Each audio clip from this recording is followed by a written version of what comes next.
warahmatullahi wabarakatuh. Kembali lagi dengan saya Alia Mitra Duriani dengan NIM 1930110001 dari jurusan Tadris Kimia semester 3 IAIN Batu Sangkar. Baiklah, di video kali ini saya akan membahas mengenai 3 materi, yaitu ada amina, amida, dan polimer. Kita masuk ke materi pertama mengenai amina. Di sebelah kanan saya sudah saya tuliskan judul-judul besar yang akan kita bahas pada video kali ini. Amina merupakan turunan dari amonium.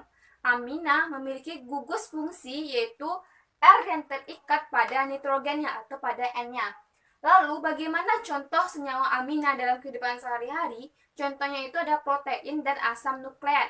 Lalu selain itu ada namanya trimetilamina, yang mana trimetilamina ini terdapat pada ikan sehingga ikan memiliki bau amis yang khas. Lalu pada nikotin dan pada kokain. Itulah contoh senyawa amina. Lalu bagaimana klasifikasi amina?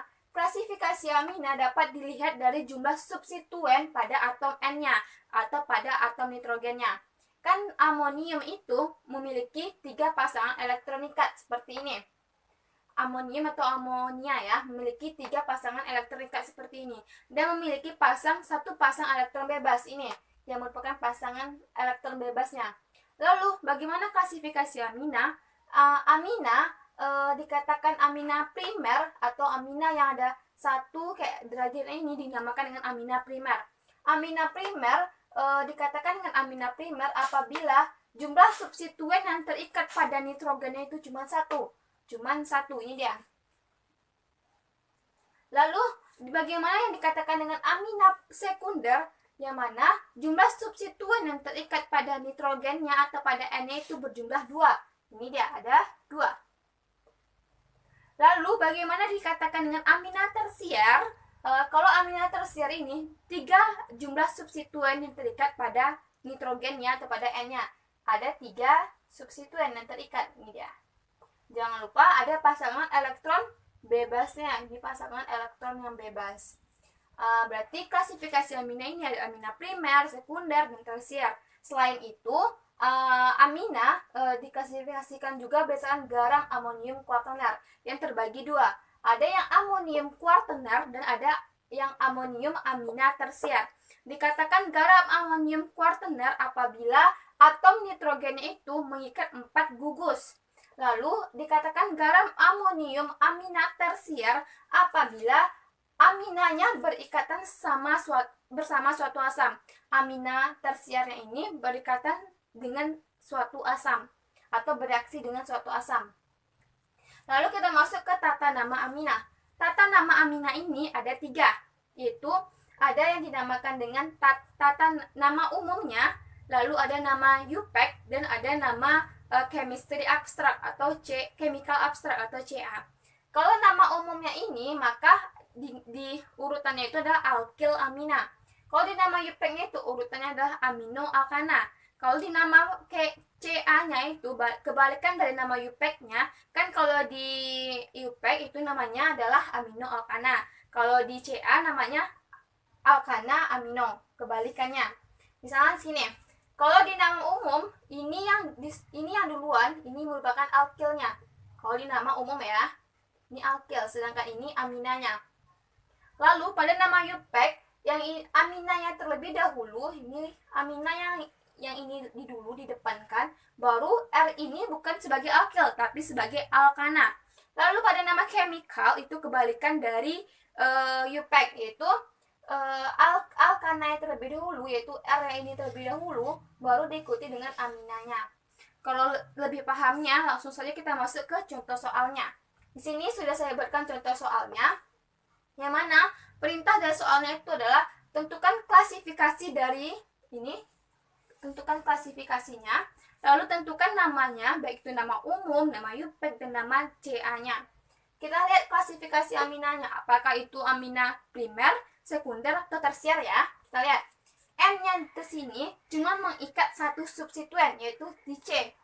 Berarti kalau hanya mengikat satu substituen itu dinamakan dengan amina primer. Berarti amina primer. Kita lingkarkan jawabannya. Lalu bagaimana dengan nama umumnya? Kita lihat nama umumnya. Sama pada alkana, kita harus memberikan penomorannya juga, namun penomorannya ini kita juga lihat yang dekat dengan gugusnya. Berarti dari sini 1, 2, 3, 4. Ada 4 C atau 4 rantai.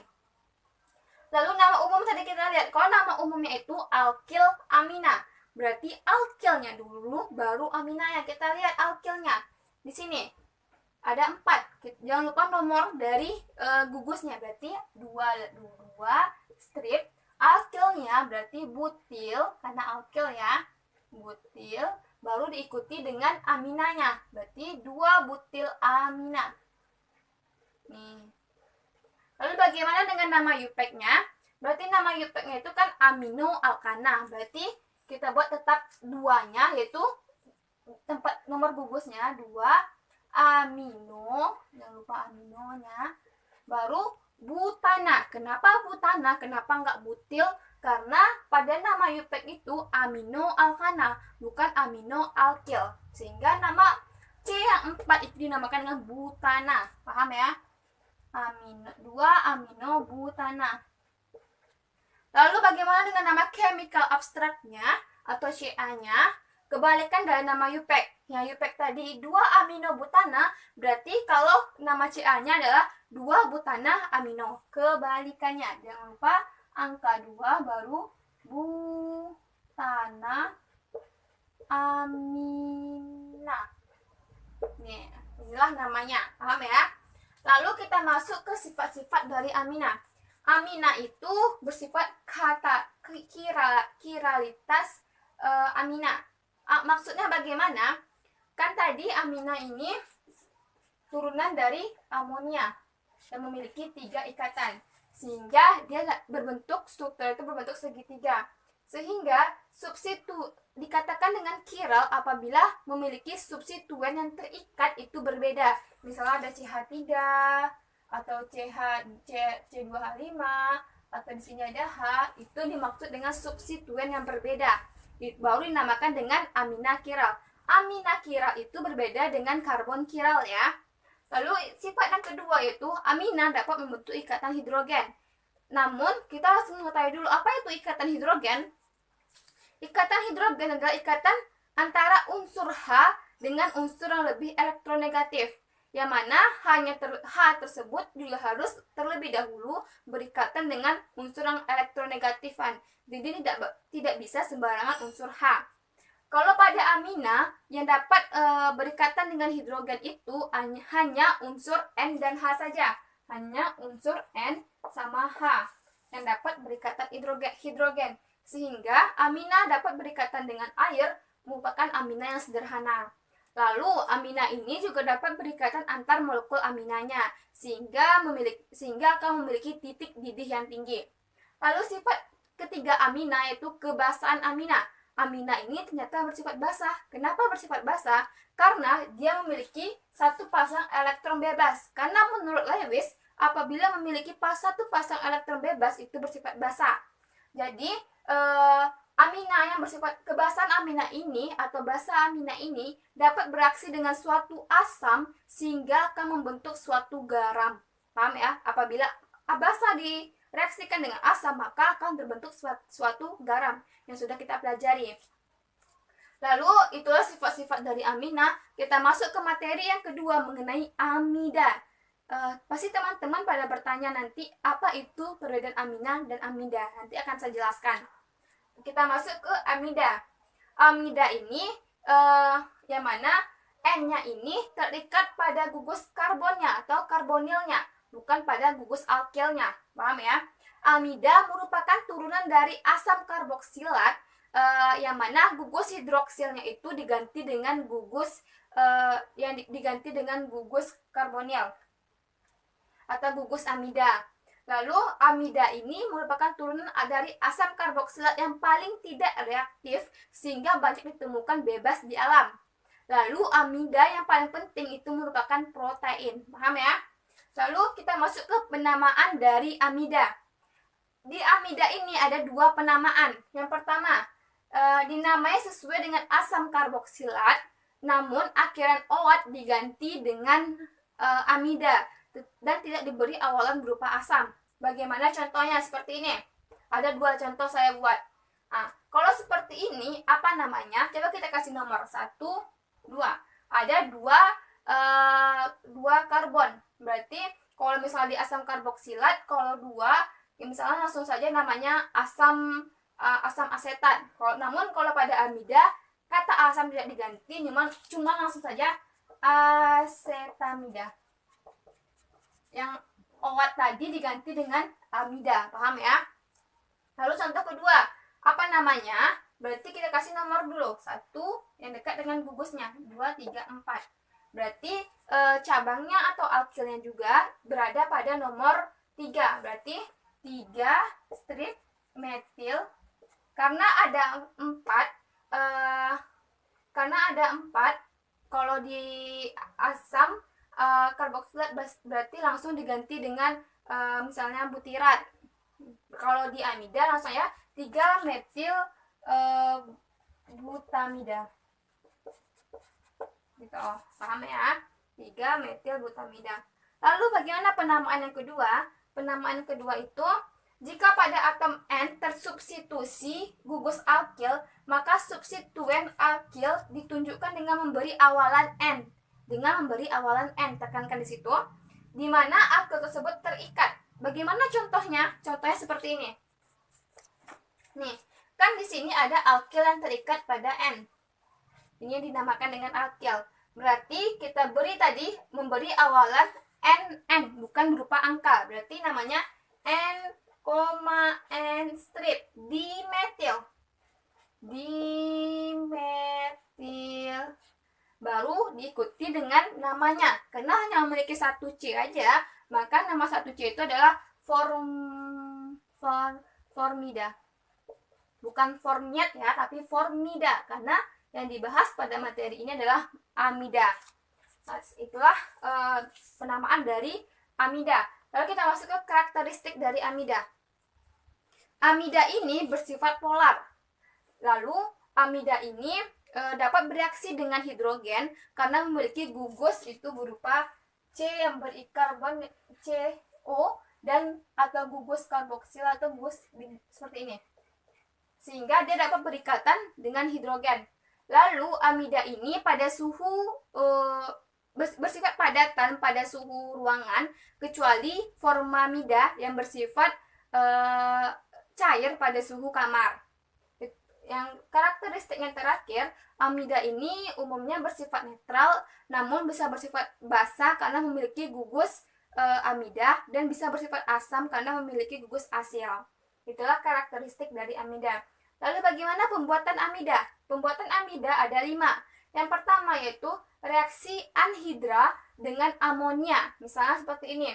Asetat anhidra direaksikan dengan 2 amonia, maka akan menghasilkan asetamida dan sampingannya itu berupa garam amonium. Misalnya di sini asetamida, di sini kan direaksikan dengan 2 amonia. 2 amonia tadi direaksikan dengan asetat anhidra, maka akan menghasilkan asetamida dan hasil sampingnya itu berupa garam. Lalu reaksi yang kedua yaitu reaksi ester dengan amonia. Saat etil asetat direaksikan dengan amonia, maka akan menghasilkan asetimida etanol ditambah dengan sampingannya itu berupa etanol. Nih, berupa etanol. Etanol merupakan bagian dari alkoholnya. Lalu reaksi yang ketiga yaitu reaksi klorida dengan amonia. Saat asetil klorida direaksikan dengan 2 amonia yang ini, maka hasilnya adalah asetamida ditambah hasil sampingnya itu juga garam. Paham ya? Yang tadi ini nih, yang gugus di sini ini dia seperti bergantian, berarti sisa 1 NH lagi. Lalu NH di sini digantinya juga sisa lagi, maka akan mendapat hasilnya seperti ini. Asetamida ditambah NH4Cl. Seperti itu. Lalu pembuatan amida yang keempat yaitu pemanasan garam amonium karboksilat, yang mana amonium asetat tadi dipanaskan, maka akan menghasilkan asetamida ditambah air atau H2O. Lalu reaksi yang terakhir adalah reaksi hidrolisis. Apabila direaksikan dengan asam kuat atau basa kuat, maka akan menghasilkan asam karboksilat. Misalnya seperti ini, benzamida ditambah dengan air. Lalu di situ tuh dikasih dengan HCl. HCl kan merupakan asam kuat. Maka hasil dari benzamida ditambah H2O lalu ditambahkan lagi dengan HCl akan menghasilkan HCl saya 35%, maka akan menghasilkan asam karboksilat ditambah dengan garam. Hasil sampingnya tetap garam. Itulah pembahasan mengenai amina dan amida. Baiklah, kita masuk ke materi yang ketiga, yaitu materi terakhir kita pada video kali ini mengenai polimer. Polimer ini memiliki MR yang besar dan tersusun atas monomer-monomer. Lalu bentuk polimer ini ada 3. Yang pertama itu polimer dengan rantai lurus dengan lipatan acak, yang kedua polimer dengan rantai bercabang, dan yang ketiga itu adalah polimer yang berikatan silang di antara rantai polimer. Bagaimana contoh dari polimer rantai lurus dengan lipatan acak? Contohnya itu seperti ini. Ini merupakan contoh dari polimer rantai lurus dengan lipatan acak. Lalu bagaimana contoh polimer dengan rantai bercabang? Seperti ini. Di sininya ada cabangnya, yang cabangnya ini merupakan alkil.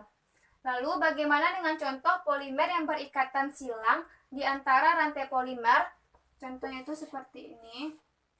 Di sini ada ikatan silangnya di antara rantai polimernya. Itulah bentuk dari polimer. Kalau misalnya polimer rantai lurus dengan lipatan acak dan polimer yang bercabang ini termasuk dalam jenis termoplastik, di mana termoplastik ini dia saat dipanaskan dia dapat meleleh dan dapat membentuk suatu yang baru. Sedangkan polimer dengan yang berikatan silang di antara rantai polimer ini termasuk dalam termoset, yang mana dia tidak saat dipanaskan dia tidak akan meleleh dan tidak bisa membentuk sesuatu yang baru. Lalu kita masuk ke jenis polimer berdasarkan monomernya. Ada 2. Apabila monomernya itu sama, itu dinamakan dengan homopolimer. Namun apabila polimernya itu berbeda, apabila monomernya itu berbeda, itu dinamakan dengan copolimer. Copolimer ini terbagi dari 3, yang mana apabila monomer pada copolimernya ini tersusun secara acak, dinamakan dengan copolimer acak. Kita tulis ya, tadi ini namanya homopolimer. Ini namanya copolimer. Kalau tadi apabila di copolimernya ini monomernya tersusun secara acak, maka itu dinamakan dengan copolimer acak. Namun apabila monomer pada copolimernya itu tersusun secara bergantian, misalnya AB itu dinamakan dengan copolimer tersusun. Copolimer tersusun atau bersusun. Nah, yang terakhir, apabila copolimernya itu apabila monomernya itu pada copolimer ini tersusun seperti blok-blok, itu dinamakan dengan copolimer blok. Copolimer blok. Itulah jenis copolimer berdasarkan monomernya. Lalu kita masuk ke reaksi pembentukan polimer. Reaksi pembentukan polimer ini ada yang pertama itu polimer adisi, yang mana yang kita tahu bahwa adisi ini membentuk ikatan rangkap menjadi ikatan tunggal. Terjadi pada monomer yang mempunyai ikatan rangkap, itu yang dimaksud dengan polimer adisi. Lalu polimer adisi ini dapat berlangsung dengan bantuan berupa katalis. Contoh dari polimer adisi ini, misalnya ada polietena atau polietena, lalu ada polipropena atau polipropilena, lalu ada polistrena, ada PVC, lalu ada politetrafluoroetena atau yang nama lain itu adalah teflon, lalu ada poliisoprena atau karet alam. Lalu yang kedua itu adalah proses pembuatan polimer adisi, yang mana adisi tadi dari ikatan rangkap menjadi ikatan tunggal. Contohnya seperti ini. Saat etena ditambah dengan etena, misalnya tak terhingga, maka akan menghasilkan polietena. Berarti yang tadi yang di soalnya ini etenanya merupakan ikatan tunggal, maka akan menjadi ikatan rangkap. Jadi hasilnya akan menjadi seperti ini. Ini kan soalnya tadi kan ikatan rangkap, maka hasilnya itu akan menjadi ikatan tunggal. Berarti di sini tetap H, sini H.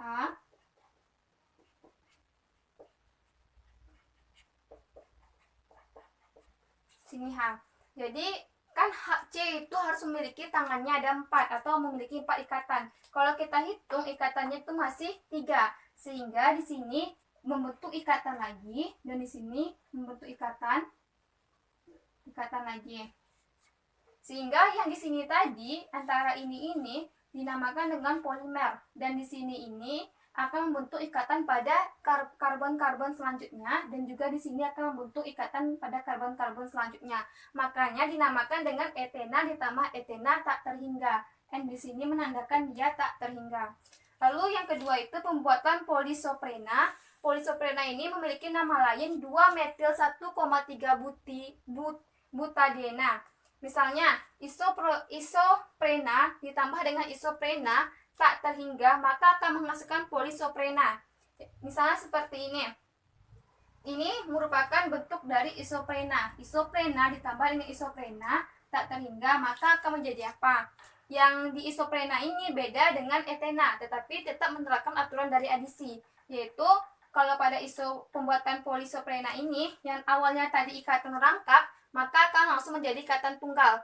Kalau yang awalnya tadi ikatan tunggal, maka akan menjadi ikatan rangkap. Kita memberi ikatan rangkap yang tadi di sini, kita beri pada yang ini, maka ini menjadi tunggal dan ini menjadi rangkap.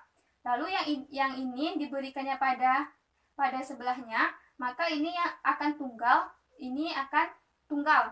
Lalu yang di sini tadi akan diberi kepada sebelahnya, yang awalnya ini rangkap diberikan pada sebelahnya, maka yang sebelahnya menjadi rangkap dan yang memberi menjadi tunggal. Seperti ini juga yang di sebelahnya.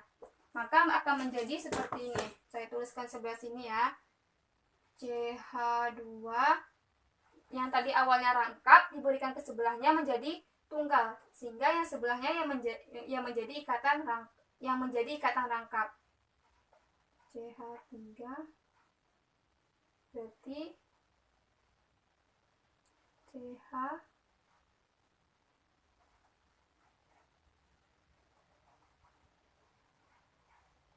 ini berarti yang ini tadi CH diberinya pada sebelahnya menjadi CH3.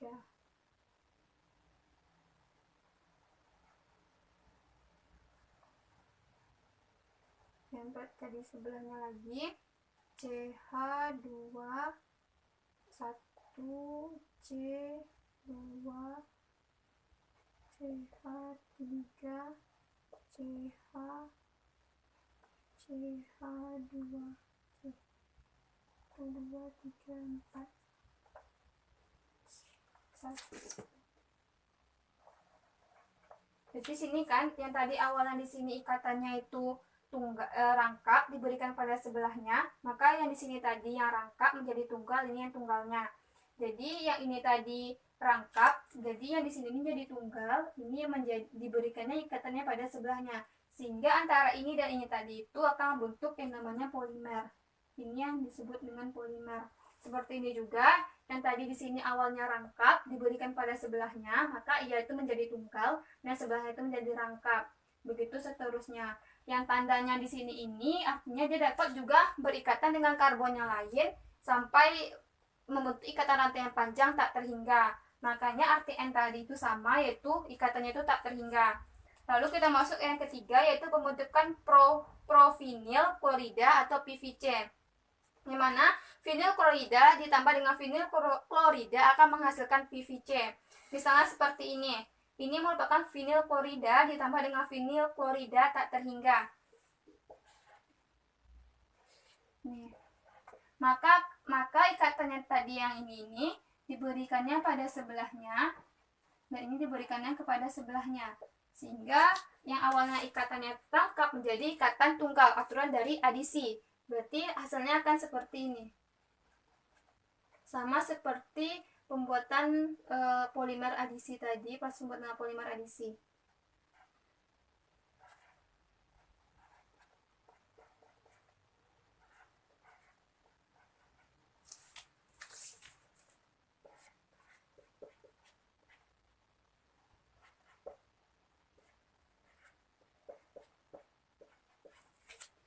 Coba kita perhatikan, ini kan tangan C-nya baru 1, 2, 3, sehingga di sini masih ada tangannya yang akan berikatan dengan rantai yang lain. Lalu lihat sini 1, 2, 3, 4. Kenapa ini bergabung? Ini yang dinamakan dengan polimer tadi. Yang ini tangannya sudah 4 dan sebelah sini masih 3, maka di sini ini dia masih dapat berikatan dengan karbon yang lain membentuk ikatan yang panjang. Itulah cara pembentukan provinil klorida akan menghasilkan PVC dengan aturan adisi, yaitu perubahan ikatan rangkap menjadi ikatan tunggal. Lalu ada misalnya soal kita harus menghitung MR dari polimer adisi, maka cara menghitungnya adalah MR polimer sama dengan X, itu jumlahnya itu dikali dengan MR monomernya. Itulah cara menghitung MR polimer dari adisi. Sekian video saya kali ini. Mohon maaf kalau ada salah kata atau ada kata-kata yang berbelit. Saya akhiri dengan Assalamualaikum warahmatullahi wabarakatuh.